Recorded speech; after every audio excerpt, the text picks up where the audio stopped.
రాముడు ఎక్కడికి వెళ్ళారు? అది తోట కూడా కాదు, సారీ అంటే అడవిలో ఉన్నటువంటి ఏదైనా పనులు అందరికీ సమానమైనటువంటి విషయం చెప్తున్నాను. అడవి అంటే ఏంటి? అందరిది ఒకటే. కానీ ఒక విషయం నేను ఇక్కడ మాట్లాడదలుచుకున్నాను. అసలు రామాయణం అతనికి తెలుసా? రామాయణం ఇతిహాసాలు ఇవన్నీ ఆయన చదివాడా? కనీసం రామాయణంలో ఎన్ని భాగాలు ఉన్నాయనేటువంటిది ఆయనకు తెలుసా? తర్వాత రామాయణం గురించి ఒక గ్రంథం గురించి కామెంట్ చేస్తున్నప్పుడు ఆ గ్రంథం యొక్క తాత్పర్యం కానీ దాంట్లో ఉండేటువంటి అర్థం కానీ తెలియకుండా ఆమూలాగ్రంగా ఆ యొక్క గ్రంథం విషయంలో తెలియకుండా మాట్లాడడం అనేటువంటిది మూర్ఖత్వం. అది తర్వాత ఖండ కావురం కూడా నేను చెప్తున్నాను విషయం. ఏదైతే గ్రంథం మీద మీరు కామెంట్ చేయాలనుకుంటున్నారో ఆ గ్రంథం ఆమూలాగ్రంగా మీరు చదివి ఆ గ్రంథంలో ఉండేటువంటి కాంటెంట్ను మీరు కనుక చెప్తే అందరు వింటారు. ఒక విషయం, ఇవాళ వాళ్ళు వచ్చారు, ఆ అడవిలో పళ్ళు తీసుకున్నారు, పళ్ళు తీసుకుంటే శూర్పణఖ వచ్చింది. ఎక్కడ అసలు రావణాసుడు ఉండేది ఎక్కడ? శూర్పణఖ ఉన్నది ఎక్కడ? వాళ్ళు ఎక్కడి శ్రీలంక, ఎక్కడి దక్షిణము, ఎక్కడి కథ? నెంబర్ 1. ఇంకొక విషయం కూడా చెప్తున్నాను. ఆయన ఉత్తరం నుంచి దక్షిణానికి వచ్చాడు అంటే అర్థం ఏంటి? నువ్వు డివైడ్ అండ్ రూల్ చేస్తున్నావా?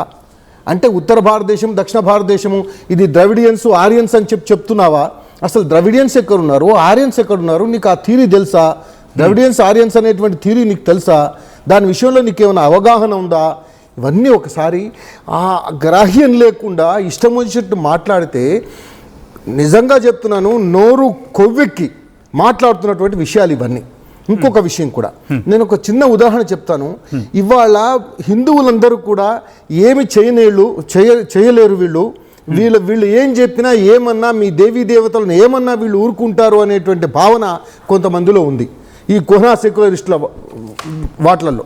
ఒక చిన్న ఇవాళ వేరే అదే ఇతర మతస్థులైతే షటానిక్ వర్సెస్ అని ఒక దాని గురించి మాట్లాడుకునే ప్రయత్నం చేద్దాం. ఆయన ఏమన్నారంటే, ఇక్కడ శూర్పణఖ వస్తుంది, డబ్బులు అడుగుతుంది లక్ష్మణుని, అంటే పండ్లు తినమని చెప్పి రాముడే చెప్పుకొచ్చాడు. వాళ్ళు ఆకలితో ఉన్నారు కదమ్మా, వాళ్ళు తిన్న తర్వాత అడుగుదామని చెప్పుకొచ్చాడని చెప్పి. అసలు ఇది ఎక్కడుంది? రామాయణంలో ఇది ఉందా? అసలు రామాయణం గురించి అతనికి తెలుసా? నేను దాని విషయంలోనే మాట్లాడతాను. ఇవాళ రామాయణం అనేటువంటి దాంట్లో వాళ్ళు పళ్ళు తినడం అనేటువంటిది, శూర్పణఖ రావడం అనేటువంటిది, ఇది చరిత్రను వక్రీకరించడం అనేటువంటి భావన. అంటే అర్థం ఏంటంటే, ఇది నేను ఇంకొక విషయం చెప్తాను మీకు.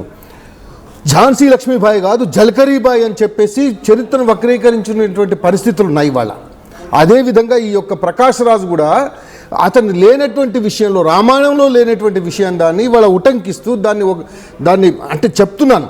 ఇవాళ దాని విషయంలో అనేకమైనటువంటి వాళ్ళ తెలియని వాళ్లకు వాళ్ళు అనుమానపడతారు కదా. ఒక విషయం చెప్తున్నాను అంటే విషయం ఏంటంటే, ఇటువంటి నిజంగా చెప్పాలంటే చరిత్రకు దీనికి తర్వాత రామాయణం జరిగిందని అందరికీ తెలుసు.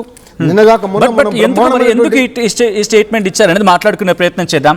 ఇప్పటికే దాదాపుగా 200 మందికి పైగా ఈ లైవ్ని స్టార్ట్ చేసిన కొద్దిసేపట్లోనే చూడడం ప్రారంభించారు. కాబట్టి నేను మిమ్మల్ని అడిగే ప్రయత్నం చేస్తాను, మీ అభిప్రాయం ఏంటి? ప్రకాష్ రాజ్ చేసిన స్టేట్మెంట్ని మీరు సపోర్ట్ చేస్తారా, అపోజ్ చేస్తారా? ఒకవేళ సపోర్ట్ చేస్తే ఎందుకు, అండ్ అలాగే అపోజ్ చేస్తే, వ్యతిరేకిస్తే ఎందుకు అనేది మాట్లాడే ప్రయత్నం చేయండి, కామెంట్ చేసే ప్రయత్నం చేయండి, ఫోన్ చేసే ప్రయత్నం చేయండి. నేను కింద నెంబర్ స్క్రోల్ అవుతున్నాయి. 04069316611, 04069316622. అండ్ మనతో పాటు హైకోర్టు అడ్వకేట్ అండ్ అలాగే ఏపీ బీజేపీ నేత మనకి లైవ్లో పాటు అందుబాటులో ఉన్నారు, కృష్ణకాంత్ గారికి వెళ్ళే ప్రయత్నం చేస్తున్నాను. కృష్ణకాంత్ గారు, ప్రకాష్ రాజ్ ఇచ్చిన స్టేట్మెంట్ కొన్ని సందర్భాల్లో ఏమవుతుందంటే, ఎక్కడో చోటు ఉన్న ఘటనని బేస్ చేసుకొని సమాజ శ్రేయస్సు కోసం వాటిని ఆ ఘటనని ఉటంకిస్తూ చెబుతూ ఉంటారు. అండ్ ఇది భావ